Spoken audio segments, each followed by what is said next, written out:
আসসালামু আলাইকুম এভরিওয়ান। আমি এখন আছি মধুমতি নদীর পাড়ে। এই নদীতে কয়েকদিন ধরে একটা ভিডিও আসতেছে ফেসবুকে, সেটা হচ্ছে কুমির। এই কুমির দেখার পরে আমার নিজের কাছে ভয় লাগে এই নদীতে নামতে। তারপরেও আমি এই নদীর কিনারে আসছি শুধু কিছু কথা বলার জন্য।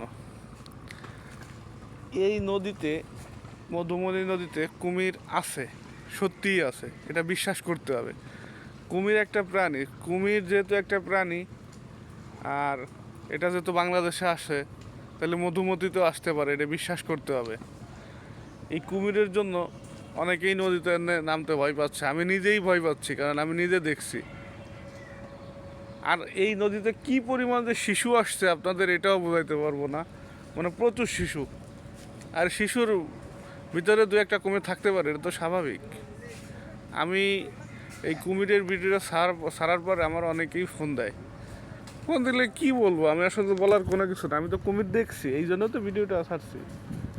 হঠাৎ আমার সামনে দেখা গেছে, আমি দেখতে পাচ্ছি। ওই দিন ইতনা গেলাম, ইতনা কায়েমের দোকানের এখানে চা খাচ্ছিলাম, তখনও দেখলাম কুমির।